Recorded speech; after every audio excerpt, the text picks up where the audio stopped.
ব্যাপক সংঘর্ষে দেশ অগ্নিগর্ভ হয়ে ওঠার দিন ২৪-এর ৪ আগস্ট।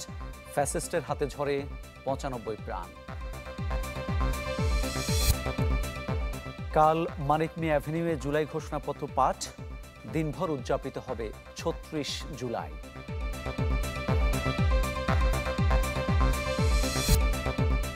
ইয়েমেন উপকূলে নৌকাডুবিতে প্রাণ গেল ৬৫ অভিবাসন প্রত্যাশীর, নিখোঁজ অন্তত ৭৪।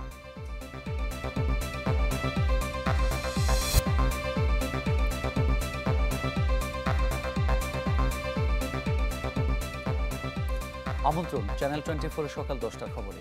শুনছিলেন প্রেসিডেন্সি ইউনিভার্সিটি সংবাদ শিরোনাম। আপনাদের সাথে আছি মামুন উর রশিদ।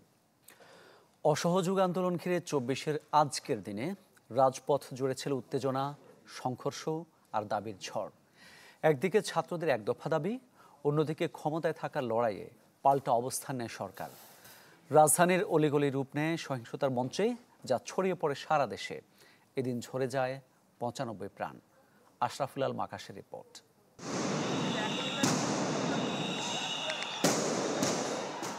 সেদিন অগ্নিগর্ভ হয়ে উঠেছিল ঢাকা। সাউন্ড গ্রেনেড আর গুলির বিকট শব্দে শহর জুড়ে আতঙ্ক। জুলাইয়ের শেষ দু সপ্তাহে হাসিনা সরকার হাজারো প্রাণ ঝরালে পিঠ থেকে যায় ছাত্র জনতার।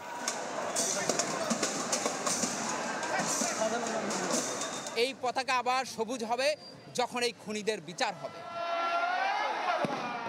একদিকে সরকারকে পদত্যাগের আলটিমেটাম দিয়ে দেশ জুড়ে অসহযোগ আন্দোলন, অন্যদিকে ওয়ার্ডে ওয়ার্ডে নেতাকর্মীদের নামতে নির্দেশ দেয় ক্ষমতাসীন আওয়ামী লীগ।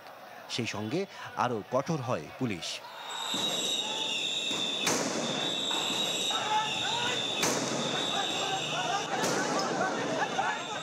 সন্ত্রাস ও নৈরাজ্য সৃষ্টিকারীদের আস্ফালন আমরা সহ্য করব না।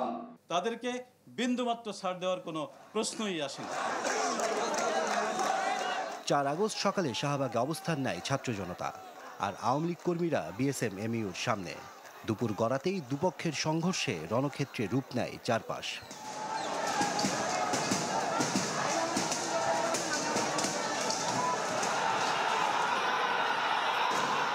সংঘর্ষ ছড়িয়ে পড়ে মিরপুর, যাত্রাবাড়ি, শনিরাকড়া সহ রাজধানীর বিভিন্ন এলাকায়। বন্ধ করে দেওয়া হয় ঢাকা-চট্টগ্রাম মহাসড়ক। চলতে থাকে ত্রিমুখী সংঘর্ষ।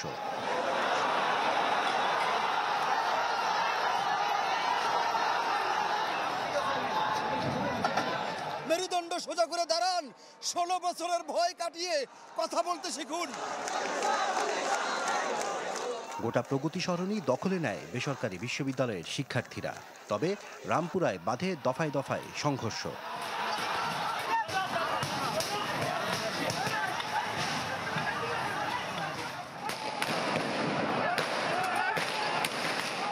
এক দফার উত্তাপ ছড়িয়ে পড়ে সারা দেশে। ত্রিমুখী সংঘর্ষে বাড়তে থাকে হতাহতের মিছিল। দিনভর অন্তত ৯৫ জন নিহতের সংখ্যা উঠে আসে বিভিন্ন গণমাধ্যমে।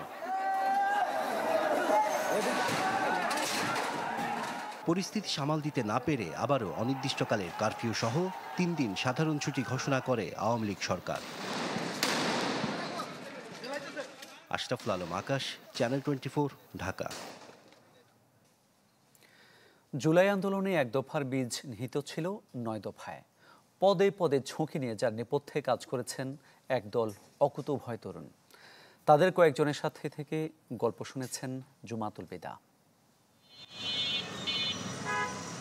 আমরা শুনতেছিলাম যে কোনো সময় ইন্টারনেট ব্ল্যাক আউট হইতে পারে, কারফিউ জারি হইতে পারে। আমরা এমন একটা কর্মসূচির কথা ভাবছিলাম যেখানে নেতা থাকুক আর না থাকুক যেন আন্দোলন চলতে থাকে।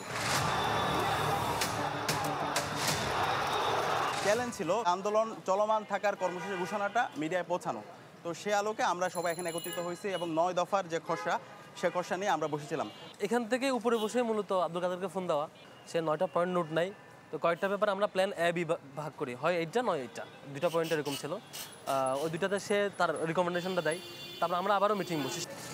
তো সাদিক ভাই ওইখান থেকে মাঝে মাঝে কিছু পয়েন্ট ওই আসিফকে পাঠাইছিল যে তোমরা নিজেদের মধ্যে ডিসকাস করো, যাতে করে আরও কয়েকজন সমন্বয়কে পাঠাইছে, তোমরা নিজেদের মধ্যে ডিসকাস করো যাতে করে আন্দোলন কঠিন হলে আমরা অ্যাডভান্স কোনো মুভমেন্টে গেলে এই দাবিগুলো আমরা জানাতে পারি।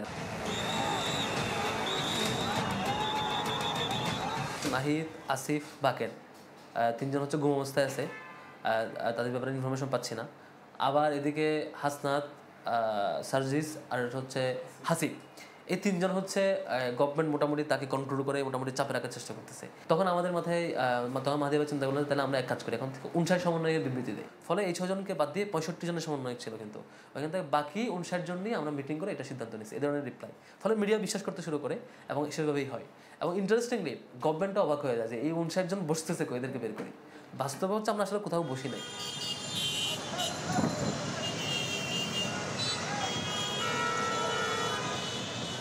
আমরা 9 দফা যখন আমাদের টাইপ করা শেষ, এখন প্রিন্ট দিতে যাব, তো ওই মানে এটা পরিকল্পিতভাবে বিদ্যুৎ বন্ধ করে দেওয়া হয়। ইলেকট্রা এয়ার কন্ডিশনার কম বিদ্যুৎ খরচে দেবে অধিক শীতলতা আর সেভিংসও হয়ে যাবে। তাই তারপর আমরা 2টা বাইক নিয়ে এখানে বাংলা মোটর এই জায়গায় গিয়ে আমরা প্রিন্ট করি প্রায় 60-70 কপির মতো।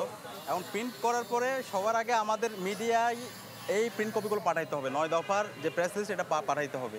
এবং একই সাথে তখন আব্দুল কাদেরকে আবার ফোন দেওয়া হয়, তার থেকে একটা ভিডিও নেওয়া হয়। ছাত্র হত্যা দায় নিয়ে প্রধানমন্ত্রীকে জাতির কাছে ক্ষমা চাইতে হবে। প্যানড্রাইভে করে প্রত্যেকটা মিডিয়া হাউসে গিয়ে আমরা তখন এই 9 দফাটা দেশীয় এবং আন্তর্জাতিক মিডিয়াগুলোতে তখন 9 দফাটা পৌঁছে দিই।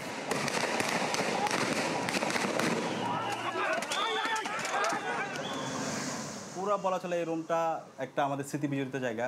অনেক ক্ষেত্রে আমরা ইমোশনাল হয়ে যেতাম যখন একদম দেখা গেছে পারতেছি না, যখন শহীদের লাশ কথা শুনতাম, যাত্রাবাড়িতে 100 ভাই শহীদ হয়েছে, রামপুরা, বাড্ডা, মিরপুরা, তখন মানে ভেতর থেকে খুব খারাপ লাগতো। তখন জায়নামাজ এখানে শেষ দিয়ে আমরা দাঁড়িয়ে যেতাম।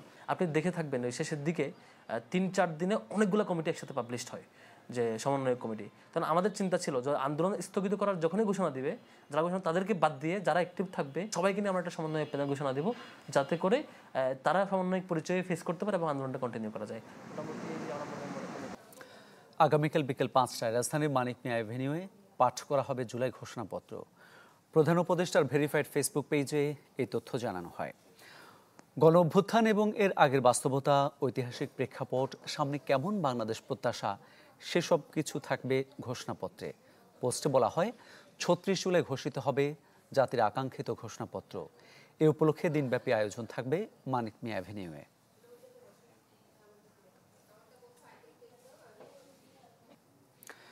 জুলাই অগাস্টের মানবতা বিরোধী অপরাধের মামলায় শেখ হাসিনা ও আসাদুজ্জামান খান কামালের বিরুদ্ধে দ্বিতীয় সাক্ষীর সাক্ষ্য নেওয়া হবে আজ। আন্তর্জাতিক অপরাধ ট্রাইব্যুনালের চেয়ারম্যান বিচারপতি গোলাম মর্তুজা মজুমদারের নেতৃত্বাধীন 3 সদস্যের ট্রাইব্যুনালে এই সাক্ষ্য নেওয়া হবে। সকাল 9টায় শেখ হাসিনার বিরুদ্ধে রাজসাক্ষী সাবেক আইজিপি মামুনকে ট্রাইব্যুনালে হাজির করা হয়েছে। গতকাল এ মামলায় সূচনা বক্তব্য ও সাক্ষ্য শুরু হয়। সূচনা বক্তব্যে রাষ্ট্রপক্ষ শেখ হাসিনা ও কামালের সর্বোচ্চ সাজা চান। শেখ হাসিনা, কামাল ছাড়াও এ মামলায় সাবেক আইজিপি চৌধুরী আবদুল্লাহ আল মামুন আসামি হলেও তিনি এখন রাজসাক্ষী হিসেবে বিবেচিত হবেন। এর আগে গেল 10 জুলাই শেখ হাসিনা, আসাদুজ্জামান খান কামাল ও চৌধুরী আবদুল্লাহ আল মামুনের বিচার শুরুর আদেশ দেন আন্তর্জাতিক অপরাধ ট্রাইব্যুনাল।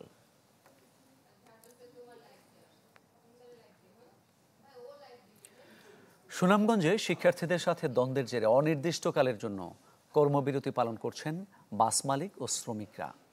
এতে সকাল থেকে বন্ধ রয়েছে দূরপাল্লার বাসসহ সব ধরনের যান চলাচল। ফলে গন্তব্যে যেতে দুর্ভোগে পড়েছেন যাত্রীরা। জানা যায়, গতকাল বিকেলে সুনামগঞ্জ বিজ্ঞান ও প্রযুক্তি বিশ্ববিদ্যালয়ের অস্থায়ী ক্যাম্পাসের সামনে শিক্ষার্থীরা বাসের এক হেলপারকে মারধর করে। পরে বিচার দাবিতে অনির্দিষ্টকালের কর্মবিরতির ডাক দেয় বাস মালিক শ্রমিকরা। পরিবহন নেতারা জানান, চালকের মারধরের প্রতিবাদ ও এক চালকের মুক্তি দাবিতে এই কর্মসূচি।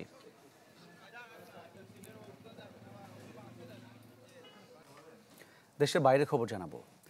ইয়েমেন উপকূলে নৌকাডুবিতে প্রাণ গেছে অন্তত 68 শরণার্থী ও অভিবাসন প্রত্যাশীর। নিখোঁজ রয়েছেন 74 জন। রোববার এই দুর্ঘটনা ঘটে। জাতিসংঘের অভিবাসন বিষয়ক সংস্থা IOM জানায়, ডুবে যাওয়া নৌকাটিতে 150 শরণার্থী ও অভিবাসন প্রত্যাশী ছিল, যাদের বেশিরভাগই ইথিওপিয়ান। নিখোঁজদের সন্ধানে উদ্ধার তৎপরতা চলছে। উদ্ধার কাজে অংশ নিয়েছে ইয়েমেনের কোস্টগার্ড ও স্থানীয় স্বেচ্ছাসেবীরা। নৌকাটি পূর্ব আফ্রিকা থেকে মধ্যপ্রাচ্যের দিকে যাচ্ছিল বলে ধারণা করা হচ্ছে। এ ছিল সকাল 10টার খবরে। দর্শক, সংক্রামক রোগ এবং করোনা ভাইরাস থেকে বাঁচতে হাত স্যানিটাইজ করুন এবং মাস্ক পরুন।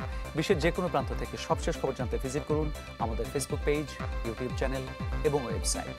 এতক্ষণ সাথে থাকার জন্য সবাইকে ধন্যবাদ।